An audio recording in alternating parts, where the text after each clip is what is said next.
Bonjour à toutes et à tous, bienvenue dans J-Finance Markets. Au programme aujourd'hui, tensions commerciales à l'échelle mondiale, actualité marquante en Afrique et dans la zone UMOA.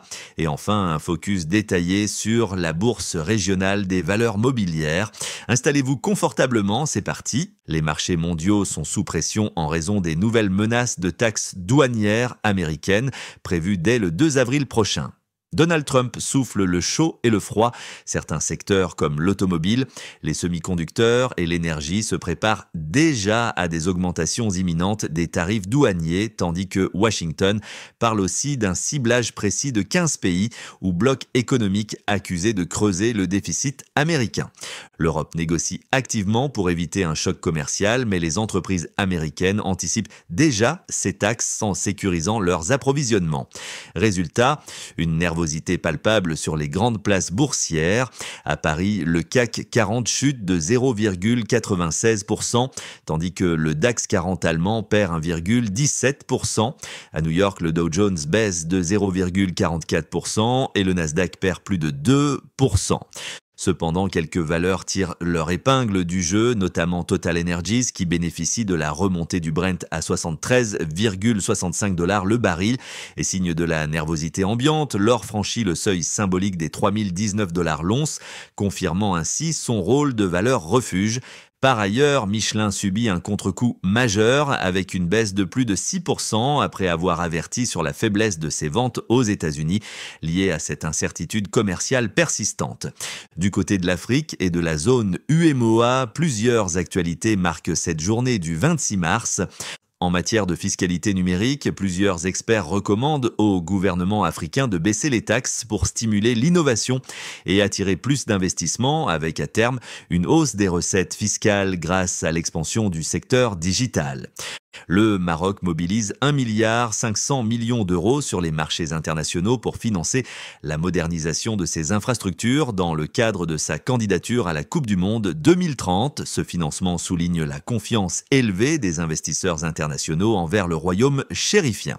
Au Niger, Abdourahmane Tiani est officiellement investi président pour un mandat de 5 ans avec la lourde tâche de relever les défis économiques, sécuritaires et sociaux du pays. L'Égypte annonce un bond de sa croissance économique, passant de 2,3% à 4,3% en un an, porté par des projets d'infrastructure et d'importantes réformes économiques. Au Sénégal, le gouvernement lève enfin l'interdiction d'exportation des graines d'arachide, un geste fort destiné à dynamiser les revenus agricoles et à mieux intégrer le pays dans la chaîne commerciale internationale. Au Burkina Faso, les entreprises publiques affichent une santé exceptionnelle, avec plus de 2000 milliards de CFA de chiffre d'affaires, grâce à des réformes internes réussies et à une gestion optimisée. En Côte d'Ivoire, NSIA Bank annonce un bénéfice record supérieur à 38 milliards de francs CFA, porté par sa transformation digitale réussie et une stratégie commerciale particulièrement efficace. Enfin, au Bénin, Bank of Africa va distribuer près de 19 milliards de CFA de dividendes à ses actionnaires, confirmant sa solidité financière et son attractivité auprès des investisseurs. Sur le marché régional BRVM, la tendance reste positive ce 26 mars. Le BRVM Composite gagne 0,51%, portant sa performance annuelle à plus 3,41%. Le BRVM 30 progresse quant à lui de 0,55% aujourd'hui, plus 3,49% depuis le début de l'année, et le BRVM Prestige affiche plus 0,26% sur la journée, soit une hausse de plus 5,57% en cumulé annuel.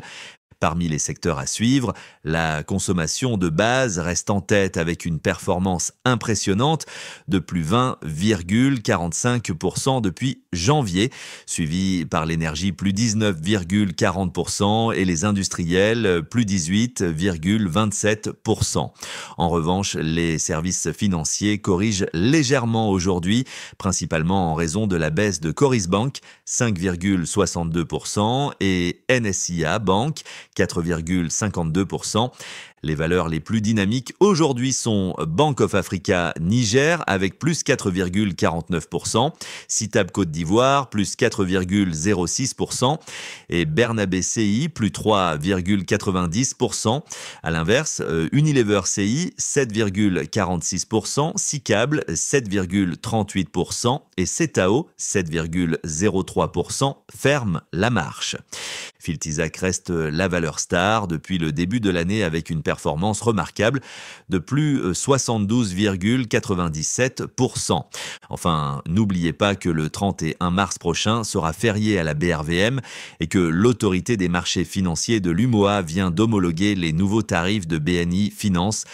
Vous l'aurez compris, l'actualité reste chargée, que ce soit au niveau international avec la bataille commerciale pilotée par les États-Unis ou en Afrique, où les pays poursuivent leurs réformes et leurs stratégies de financement. La BRVM confirme pour sa part un certain dynamisme, particulièrement dans la consommation de base, l'énergie et l'industrie, même si on assiste aujourd'hui à des ajustements sur certaines valeurs financières.